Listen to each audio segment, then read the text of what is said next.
नमस्कार, आप देख रहे हैं पोल खोल पोस्ट और मैं हूं राजू गुप्ता।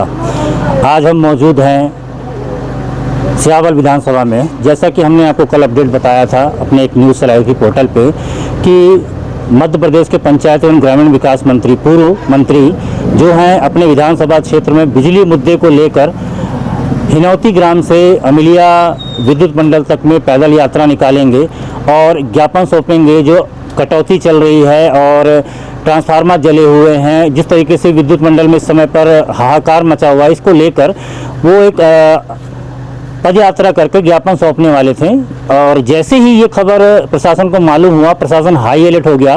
कोरोना वायरस के चलते कहीं ना कहीं पर एक प्रश्न चिन्ह था कि क्या इनको अनुमति मिलेगी कि नहीं मिलेगी। मैं उनके आज गृहग्राम पर मौजूद हूँ, जहाँ पर सुबह से ही प्रशासनिक अमला जो है वो इनकी मान मनौती पर लग गया है कि ये ना करें। 1 बजे का समय दिया गया था, लगभग अभी 1:30 के आसपास बज रहा है, यानी आधे घंटे अपने कार्यक्रम से ओवर चल रहे हैं। और मैं आपको साफ तौर पे दिखा देता हूं कि देखिए, कांग्रेस का पूरी बाकायदा एक गाड़ी तैयार कर ली गई थी। उनकी झंडा बैनर कहूँगा मैं, झंडा बैनर गाड़ी में बंधा हुआ आप देख सकते हैं कि झंडा बैनर बाकायदा, इसमें झंडा बैनर बांध कर और अब ये यात्रा निकालना चाहते थे, पद यात्रा जिसको कहेंगे। तो इनकी मान मनौती के तौर पर जो है लगातार प्रशासनिक अमले के यहाँ पर आप साफ तौर पर देख सकते हैं, यहाँ पर एसडीएम की गाड़ी खड़ी हुई है और ये उनका गृहग्राम है। विद्युत मंडल के भी कई कर्मचारी और अधिकारी यहाँ पर आए होंगे, इनकी मान मनौती पे लग गए हैं कि भाई किसी प्रकार से जो है वो ये ना किया जाए, धरना प्रदर्शन न किया जाए या आंदोलन न किया जाए। ये उनका गृहग्राम है, साफ तौर पर देख सकते हैं गृहग्राम है। और यहाँ पर पंचायत एवं ग्रामीण पूर्व मंत्री जो हैं यहाँ पर मौजूद हैं। 1 बजे का निर्धारित कार्यक्रम था, कार्यक्रम क्यों स्थगित हुआ, क्या कारण रहा, आइए हम विधिवत उनके तरीके से जानने का प्रयास करेंगे कि आखिर में कार्यक्रम कैंसिल क्यों करना पड़ रहा है, या कार्यक्रम होगा या कैंसिल किया जाएगा। क्योंकि कांग्रेस के जो कार्यकर्ता हैं वो लगातार जो हैं इनके संपर्क में थे और इनके गृहग्राम पहुँच रहे हैं। हिनौती का कार्यक्रम था, वहाँ पर कोई नहीं है, तो सब उनके गृहग्राम पहुँच चुके हैं, प्रशासनिक अमला पहुँच चुका है। ये उनकी बाकायदा गाड़ी मैं आपको दिखाऊंगा, उनकी गाड़ी जो है बाकायदा पूरी यहाँ पर तैयार होकर खड़ी है। गाड़ी अब निकलने का प्रयास कर रहे थे कि उनका कार्यक्रम होगा और निकलेंगे वो। और जहाँ तक जानकारी मिल रही है तो प्रशासनिक अमला जो है मान मनौती पे लगा हुआ है कि कार्यक्रम न किया जाए। कोविड-19 कोरोना का जिस तरीके से प्रकोप है तो भीड़ इकट्ठा ना किया जाए। क्या गाइडलाइंस मिली है या प्रशासन द्वारा क्या दिशा निर्देश दिया गया या स्वयं सियावल विधायक द्वारा जो है क्या निर्णय लिया गया, इस विषय पर हम उनसे गंभीरता से बात करेंगे, जानने का प्रयास करेंगे कि आगे की प्रक्रिया क्या होगी। तो बने रहे। दैनिक दिन समस्या का अवलोकन कर दिन के बाद साथ जो कुछ होकर जो शासन स्तर पर विद्युतीकरण किया जाना, शेष समस्याओं को निदान 15 दिवस के अंदर पूर्ण कर दिया जाएगा। फेल खराब ट्रांसफार्मर में शासन के नियमानुसार जो बकाया राशि है उसमें से 10% जमा होना अनिवार्य है। इसके उपरांत फेल बदल जाएगा। शासन के नीति के अनुसार सिंचाई हेतु जो फीडर है उसमें 10 घंटे बिजली सप्लाई एवं घरेलू फीडर में 24 घंटे सप्लाई दी जाएगी। किसी भी प्रकार की कटौती केवल अति आवश्यक कोई कार्य अगर हम करें उसके लिए बंद करें, इसके अलावा सप्लाई 24 घंटे दी जाएगी। लगातार कंडीशन ये हो रही है, लगातार विद्युत की कंडीशन जो है 10 से 72 होती चली जा रही है। ये इस समय मात्र केवल ओवरलोडिंग का ये समस्या वोल्टेज की जा रही है, क्योंकि अब ये सप्लाई हमारी आती है 200 से सीधी से, क्योंकि अभी इतना लोडेड वो नहीं है जो, क्योंकि जब तक ये नया हमारे स्टेशन नहीं बन जाएगा सियावल वाला, तो इसमें हमें समस्या आती रहेगी। तब मेरा 2 फीटर है, एक पहाड़ी से आती है और एक सीधी से आती है, लेकिन नहीं यहाँ पे आती है 3 सप्लाई आती है। एक अपन पहाड़ी से आती है 132 आपका जमोड़ी, एक 220 से सुगदारी से आता है जो केवल सप्लाई होती है आपके बाहरी को, और एक अमिलिया को जो आती है दूसरा से। ये 3 सप्लाई होने के बावजूद भी मैंने आए दिन ये कंडीशन होती है कि लाइन फॉल्ट हो जाती है। वर्तमान प्रेजेंट टाइम पे पूरे फीडर ओवरलोडेड चल रहे हैं। तो इसका निदान कब से, मतलब ये आज जब ज्ञापन दिया गया है तो इसका संविधान कब से हो पाएगा? तो इसका समाधान अपन ये कर रहे हैं, फीडर को अपन डिवाइड कर रहे हैं, और कुछ मतलब जो लोडेड ज़्यादा है तो उसको अपन डिस्ट्रीब्यूट करेंगे। विधायक जी, जैसे ही आपने आह्वान किया कि आप हिनौती से लेकर और पैदल जो है बिजली विभाग के अमिलिया तक में जो है करेंगे, वैसे ही पूरा विभाग जानकारी मिल रही कि आपके गृहग्राम पर उपस्थित हो गया और आपको वहां जाने के कार्यक्रम की अनुमति नहीं दी गई। देखिए, जो सरकार ने नियम कानून बनाए हैं उसका हम लोग अक्षरशः पालन करते हैं और कभी ऐसी कोशिश नहीं करते कि सरकार के बनाए हुए नियमों का उल्लंघन करें। पर जनता के हित में आवश्यकता हुई तो सरकार द्वारा बनाए हुए जो कानून है, चाहे वो धारा 144 लगा के रखे हो कोविड की वजह से, उसका भी उल्लंघन जनहित में करने के लिए बाध्य होना पड़ेगा।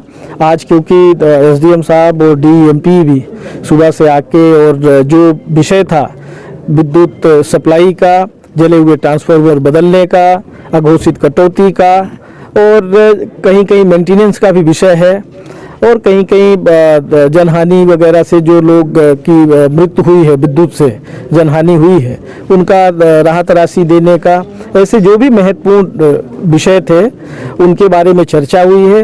और 1 सप्ताह के अंदर जले हुए ट्रांसफार्मर बदलने का आश्वासन दिया गया है और साथ ही साथ 15 दिवस के अंदर जो फॉल्ट है, कहीं केबल जली हुई है, कहीं अन्य तरह से बिजली बाधित है, उसको ठीक करने का कहा गया है। और साथ ही साथ ये भी कहा गया है जो अघोषित कटौती हो रही है, 5 घंटे 6 घंटा बिजली मिल रही है, जहां एक तरफ हमारी सरकार थी 24 घंटा घरेलू बिजली देने का और 10 घंटा खेती किसानी का बिजली देने का नीति बनाई थी और हम लोगों ने दिया 15 महीने। पर दुख है कि जब से सरकार बदली है तब से किसानों के साथ, गरीबों के साथ अच्छा व्यवहार नहीं हो रहा है। बढ़े हुए बिजली के बिल मिल रहे हैं और बिजली 24 घंटा घरेलू और जो 10 घंटा खेती की बिजली देने की बात हुई है कृषि की, वो नहीं प्रदाय की जा रही है, जिसका काफ़ी किसानों में, गरीबों में, मजदूरों में काफ़ी असंतोष है और जिसकी वजह से ये निर्णय लेना पड़ा था। पर लिखित में आश्वासन एसडीएम साहब और डीएमपी ने आश्वस्त किया है कि हम निश्चित समय सीमा में इसका समाधान करेंगे और जो अवैध वसूली हो रही है, जो बढ़े हुए बिजली के बिल आ रहे हैं, इसका भी संधारण करेंगे। तो हमने क्योंकि आज पहली चेतावनी थी और हमने रिक्वेस्ट किया, इन्होंने आश्वस्त किया है और मुझे पूरा विश्वास है कि निदान करेंगे और नहीं करेंगे तो हमारे लिए तो जनता सर्वोपरि है। उन्होंने हमको चुन के इसी के लिए बिठाया कि हमारे दुख में, हमारे सुख में सहभागी बने, उनकी समस्याओं का निराकरण करें, तो उसके लिए तो हम स्वतंत्र हैं। और आज की जो पदयात्रा थी, क्योंकि एक तो अनुमति तो जिला प्रशासन ने दिया नहीं था और दूसरा अनुमति से बड़ा विषय समस्या का समाधान था। समस्या के समाधान की ओर जिला प्रशासन आगे बढ़ा है, हमारी तरफ से भी पूरा कोऑपरेशन है। और जब समस्या का समाधान नहीं होगा तो फिर चाहे कोई भी धारा लगाएं और कोई बड़ी से बड़ी कार्रवाई करें, जनहित में जहां भी जाना पड़ेगा। अब घर में तो हवा पंखा की मिलती नहीं, जेल में हवा लगेगी, खाना मिलेगा, वहां भी जाने के लिए तैयार हैं। यही हमारी प्राथमिकता है। मुझे पूरा विश्वास है कि जो बिजली विभाग के अधिकारी कर्मचारी और जिला प्रशासन की तरफ से एसडीएम साहब ने जो आके चर्चा की है और जो ज्ञापन हम लोगों ने दिया है, इसका निश्चित समय सीमा में समाधान करेंगे और भविष्य में इस तरह की शिकायत नहीं मिलेगी, ऐसी मुझे पूरी उम्मीद है। कोरोना का वायरस लगातार जिले में फूट रहा है। लॉकडाउन 1, लॉकडाउन 2, लॉकडाउन 3 नहीं था, अनलॉक में जिस तरीके से कोरोना फूट रहा है, तो क्या संदेश देना चाहेंगे, क्या दिक्कतें आ रही हैं? हाँ, देखिए, सबसे बड़ी ज़रूरत है कि हम अपनी स्वयं रक्षा करें, हम अपना खुद ख्याल रखें। सरकार के भरोसे कुछ नहीं होने वाला। सरकार ने ताली बजवा दी, थाली बजवा दी, ढोल मजीरा बजवा दिया और सरकार ने सारा काम कर दिया। अब सरकार का काम खत्म है। सरकार उचित स्वास्थ्य सुविधाओं की व्यवस्था तो कर नहीं सकती, उम्मीद भी नहीं करना चाहिए, क्योंकि इन्होंने जो जो बोला था उसमें कहीं खरे नहीं उतरे। आज गरीब, मजदूर, बेरोजगार लोग घर आके पड़े हुए हैं, जो कहीं रोजगार भी कर रहे थे उनका रोजगार छिन गया। खेती किसानी के समय पे खाद बीज नहीं मिल रहा है, बिजली नहीं मिल रही है और किसान भी परेशान है, मजदूर भी परेशान है। एक तरफ बोलते हैं कि हम अकुशल को तो रोजगार दे ही रहे, कुशल को भी रोजगार देंगे। अब मजदूरों को तो मजदूरी मिल नहीं रही है, उनको तो रोजगार मिल नहीं रहा है। जो ट्रेंड लोग हैं उनको भी रोजगार देने के लिए सिर्फ नाटक कर रहे हैं। मुझे तो कहीं नहीं दिखाई देता कि कुशल अकुशल किसी को भी कोई रोजगार मिल रहा हो, कोई भी सरकार की तरफ से उचित व्यवस्थाएं की गई हो। हाँ, वैसे एक अच्छा नारा दिया है आत्मनिर्भर भारत का, पर हमारे प्रधानमंत्री जी को, भाजपा के नेताओं को बड़ा देर से समझ में आया कि हमारा देश तो बहुत पहले से आत्मनिर्भर है। हमारे देश की जनता पहले से आत्मनिर्भर है, अपने अधिकारों को समझती है, अपने कर्तव्यों को समझती है और अपने आप को संभालना भी जानती है। और उनको अब समझ में आ गया कि वो देश की जनता को नहीं संभाल पा रहे हैं, अब स्वयं खुद आत्मनिर्भर बनिए, खुद अपने आप को संभालिए। तो इनका नारा अब सही साबित हो रहा है। और दाढ़ी तो बढ़ी गई है मोदी जी की, कब चल देंगे झोला उठा के पता नहीं चलेगा, उन्होंने तो बोला ही था। तो ये देश की दुर्दशा इस तरह पहले कभी नहीं देखा। इस तरह का देश का प्रधानमंत्री जो झूठ पे झूठ बोलता हो और एक भी बात सही नहीं निकली हो। इसी तरह कोरोना का संकट है। अब एक तरफ आप अब देख लीजिए, जिनके ऊपर पूरे प्रदेश की जिम्मेदारी, खुद ही बीमार हो गए, वो क्या दूसरों को ठीक करेंगे। पहले देश के गवर्नर साहब को बीमार किया शपथ करा के, पहले गवर्नर हाउस को वो किया, अब सीएम हाउस से लेके कई मंत्री विधायक सब कोरोना के संक्रमण में आते जा रहे हैं। तो ये क्या हमारे प्रदेश की जनता की रक्षा करेंगे। इनको सत्ता सुख चाहिए था, सत्ता हासिल कर लिया। इतनी बढ़िया 15 महीने से सरकार चल रही थी, किसानों के बारे में, मजदूरों के बारे में, सबके बारे में इतना बढ़िया व्यवस्था, इतनी बढ़िया सरकार चल रही थी।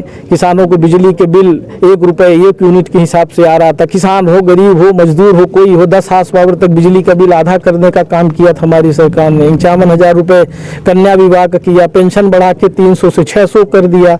हमारे तेंदुपत्ता का लाभांश 500 रुपये बढ़ाने का काम किया। मैग्निफिसेंट एमपी का आयोजन हुआ, जिसमें बेरोजगारों को रोजगार देने के लिए, उद्योग धंधे स्थापित करने के लिए नीति बनाई थी। पर इनको अच्छे काम कहाँ ठीक लग रहे थे। 70% स्थानीय नौजवानों को रोजगार देने का प्रावधान किया, 27% पिछड़ा वर्ग को आरक्षण देने का प्रावधान किया, तो दूसरी तरफ 10% आर्थिक रूप से सवर्ण समाज के सामान्य वर्ग के लोगों को भी आरक्षण देने का हमारी सरकार ने नीति बनाई। पर ऐसे काम भारतीय जनता पार्टी के नेताओं को अच्छे नहीं लगते। उनको तो अच्छा लगता है कि लड़ाओ आपस में, हिंदू मुस्लिम करो, मंदिर मस्जिद बनाओ, इसी में उलझा के रखो और देश की जनता जाए चूल्हे में। यही काम कर रही है ये सरकार। और मुझे उम्मीद है कि प्रदेश की और देश की जनता अब जागेगी। अब इनका सब देख लिया, सारा करिश्मा देख लिया, सारे अच्छे दिन देख लिए। बेरोजगार लोगों ने 2 करोड़ प्रतिवर्ष के हिसाब से रोजगार भी हासिल कर लिया, 15 लाख रुपए खाते में भी आ गई, स्मार्ट सिटी भी देख ली, डिजिटल इंडिया भी देख लिया। अब सब देख लिया इनने। और अधिकारी कर्मचारियों की क्या दुर्दशा हो रही है कोरोना के कार्यकाल में, सब काम छोड़ के इसी काम में लगे हैं। और ट्रांसफर पोस्टिंग तो ऐसे हो रही है कि जैसे महाउद्योग लग गया हो। तो ये चल रहा है भारतीय जनता पार्टी की सरकार में। इनसे जनता के हित की उम्मीद नहीं की जा सकती है। इनका भाषण सुनिए और उसी में सब कोई जो है आत्मनिर्भर बन जाइए, उसी में आप सब कोई अपना पेट भर लीजिए। दुकान चल रही है भाषणों की, और उसी में सारी समस्याओं का समाधान कर लीजिए। यही है इस सरकार के पास, इनसे ज़्यादा उम्मीद नहीं की जा सकती है। आइए हम सब लोग मिलकर अपने अधिकारों की लड़ाई भी लड़ें और स्वयं आत्मनिर्भर बने। ऐसा हो गया कि बिखराव होता है, मध्य प्रदेश में ज्योतिरादित्य सिंधिया, उसके बाद फिर राजस्थान में सचिन पायलट। क्या कांग्रेस बटोर नहीं पा रही है अपने? देखिए, ऐसा है कि कांग्रेस वो पार्टी है जिसने देश को आज़ादी दिलाई है। और कांग्रेस में से ही आज जो बड़े बड़े जो अन्य दल बन गए, आज कांग्रेस से निकले हुए लोग हैं जो निकल के दूसरे दल बना के और राजनीति कर रहे हैं, पर इनका कोई स्थायित्व नहीं है। कांग्रेस पार्टी एक विचारधारा है, एक सिद्धांत है। और कांग्रेस पार्टी ऐसे दल बदलुओं से, इनके आने जाने से कांग्रेस पार्टी के ऊपर कोई फर्क नहीं पड़ता है, बल्कि और लोगों को, नए लोगों को मौका मिलता है। और जिनका कोई नीति नहीं है, कोई सिद्धांत नहीं है, वही लोग इस तरह का काम करते हैं। और जो लोग गए हैं उनकी दुर्दशा आप देखिएगा, प्रदेश की जनता क्या करेगी। जो विधायक छोड़ के गए हैं, चुनाव तो होने दीजिए, उनकी क्या दुर्दशा होगी। वहाँ की जनता ने उनको 5 साल के लिए चुना था, उन्होंने अपने क्षेत्र के विकास के लिए चुना था, अपने क्षेत्र की समस्या के निराकरण के लिए चुना था, ना कि अपने आप को बेच देने के लिए। उन्होंने अपने आप को नहीं बेचा, उन्होंने तो पैसा ले लिया, पर पूरे क्षेत्र की जनता को बेचने का काम किया, नीलाम कर दिया।